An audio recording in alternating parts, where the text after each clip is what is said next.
Bismillahirrahmanirrahim. Assalamualaikum warahmatullahi wabarakatuh. Puji syukur kita panjatkan kehadirat Allah Subhanahu wa taala karena atas berkat rahmat dan hidayahnya sehingga kita masih diberi nikmat kesempatan dan kekuatan hingga kita berada di tempat ini untuk melaksanakan musyawarah daerah ke-8 PPNI Kabupaten Bantaeng. Salawat serta salam senantiasa tercurah ke junjungan kita Nabi Muhammad sallallahu alaihi wasallam, Nabi yang menjadi suri teladan untuk kita sekalian. Baiklah teman-teman, untuk mengefisienkan waktu, izinkan saya untuk memaparkan hal-hal yang akan dilakukan ketika saya terpilih menjadi Ketua DPD Kabupaten Bantaeng. Sebelum saya menjelaskan lebih jauh, mungkin ada baiknya saya memperkenalkan diri walaupun teman-teman sekalian sudah banyak yang mengenal atau dekat dengan saya. Saya adalah laki-laki muslim yang lahir pada tanggal 6 April 1988. Sekarang bekerja di instalasi media sentral RSUD Anwar Makatutu Kabupaten Bantaeng. Sekarang juga menjabat sebagai Ketua DPK PPNI RSUD Anwar Makatutu Bantaeng dan dipercaya sebagai anggota bidang hukum dan pengembangan organisasi di Sulsel pada tahun periode 2023-2028.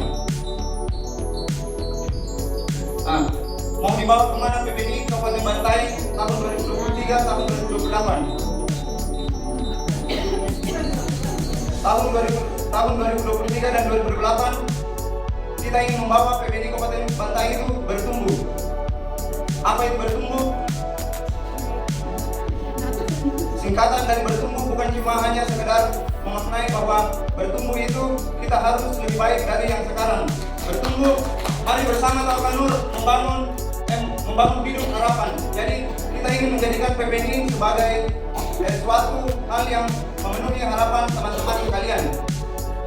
Ketika kata tumbuh kita terjemahkan ke dalam bahasa Inggris atau kita maknai dalam bahasa Inggris, maka kita akan mendapatkan kata grow. Apa itu grow? G-nya adalah good teamwork. Insya Allah kita akan berusaha untuk membentuk tim kerja yang baik. Apapun yang nanti akan kita bentuk, baik itu pengurus dan pengurus baik di DPD maupun DPK, mudah-mudahan kita akan membentuk suatu tim kerja yang baik dan menjadi perantara dari teman-teman untuk menyebarkan suara teman-teman di kemudian hari. Kemudian R-nya adalah respect atau responsif. Respect di sini adalah insya Allah PPNI akan peka terhadap persoalan yang dihadapi teman-teman sejawat. Yang pertama itu mungkin kedepannya untuk rekomendasi SIKP tidak lagi akan diberlakukan manual. Jadi kami usahakan akan diberlakukan secara online. Jadi teman-teman yang ada di DPK yang jauh seperti DPK Uluwere, DPK Banyoran atau Tompobulu, kemudian DPK di Sapu yang ada puskesmas Campagloe, nanti kita akan buat seperti ini. Kalau di Sulsel ada link tree-nya. Jadi teman-teman bisa download nanti rekomendasinya di link tree. Jadi teman-teman tidak perlu cari ketua atau sekretaris untuk tanda tangan atau minta stempel. Jadi kemudian nanti tinggal di download saja. Kemudian PPNI diharapkan menjadi penyambung suara ke pemerintah tentang penerimaan P3K dan ASN, karena sekarang saya lihatnya P3K dan ASN itu rata-rata yang diterima adalah teman-teman yang sudah nurse, sedangkan teman-teman yang masih D3 masih banyak yang teman-teman yang D3 yang biasanya kalau kuota penerimaannya tidak ada.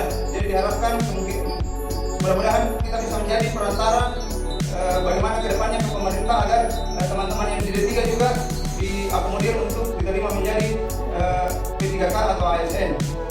Kemudian menghargai atau mengapresiasi teman-teman yang berprestasi. Jadi kedepannya sesuai dengan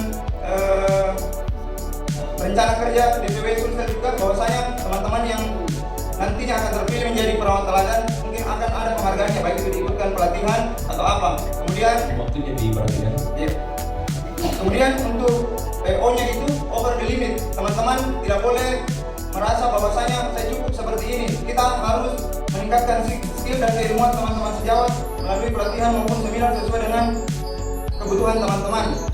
Dan tentunya mungkin biayanya akan disesuaikan dengan seperti biaya yang ada di Makassar supaya teman-teman tidak lagi ke Makassar untuk mengikuti pelatihan. Kemudian DPD juga jika di kemudian hari kita melihat kepetandangan kemungkinan besar kita akan mengutus 1 orang atau berapa orang untuk mengikuti pelatihan pengujian hukum supaya di Bantai juga bisa dibuka untuk penguji hukum untuk teman-teman yang ASN, jadi tidak lagi keluar kota untuk ujian hukum. Apakah biayanya nanti ditanggung sepenuhnya DPD atau sharing sama yang mau ikut nanti hukum? Yang jelasnya DPD akan sangat mensupport apa-apa yang terbaik untuk teman-teman. Kemudian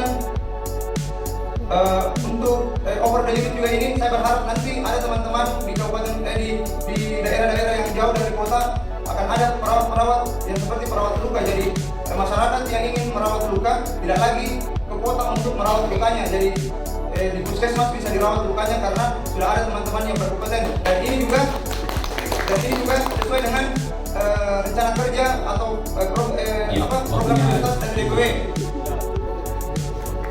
Bahwasanya satu kecamatan itu bakalan ada 1 tempat praktek. Kemudian yang terakhir adalah winning team, supaya di mana kita akan membentuk suatu tim pemenang, di mana kita akan selalu membangun komunikasi, rasa percaya dan memahami peran dan tanggung jawab serta mengevaluasi rutin bagaimana kepengurusan 5 tahun ke depan, sehingga membangun rasa percaya dari teman-teman bagaimana DPD berjalan selama 5 tahunnya.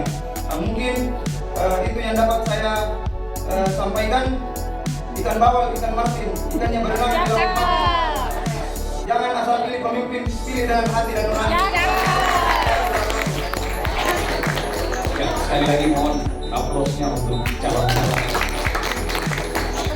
Terima kasih Tawakal. Selanjutnya kepada calon nomor urut 2. Tolong perhatikan waktu saya.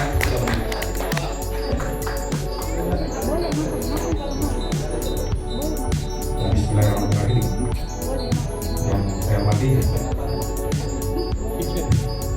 teman-teman sekalian, izinkan untuk kesempatan kedua ini yang mungkin tidak selah yang tadi dari segi tampilan, tapi mudah-mudahan dari segi isi janji, mudah-mudahan ini juga bisa insya Allah. Ya, saya sebut janji karena kita belum laksanakan, tapi mudah-mudahan ya ini bisa kita realisasikan bersama-sama. Berbicara akan ya, ini rencana 5 tahun ke depan mau dibawa kemana PPN ini. Jadi kalau kita berbicara mengenai dibawa kemana PPN 5 tahun ke depan, ya sebenarnya agak riskan juga karena tadi sudah disampaikan ada undang-undang bagus supaya kita tetap solid sebagai seorang perawat dan dalam naungan PPNI. Soal aja ya. Baiklah, kalau di kami kita harapkan kita ke depan tetap menjadikan organisasi profesi ini menjadi mandiri, kemudian inovatif dalam mewujudkan perawat yang profesional, sejahtera dan bermartabat. Ya, tetap ada kata bermartabat. Berikutnya hal-hal yang mungkin yang bisa kami utarakan untuk rencana ke depannya yaitu yang pertama, tetap karena sebagai seorang pengurus kita adalah pelayan anggota. Jadi bukan kita yang dilayani, kita yang melayani anggota. Jadi makanya kami menghadirkan sedapat mungkin organisasi yang responsif dengan kebutuhan anggota. Jadi ya, yang mana kebutuhan anggota? Untuk kepengurusan cepat kita harus sigap. Ya, jadi kayak kemarin ya mungkin ada kekurangan dari beberapa hal, tapi saya sampaikan untuk kepengurusan saya kalau butuh tanda tangan telepon saja. Dimanapun kita ketemu saya akan tanda tangan, dimanapun kita ketemu.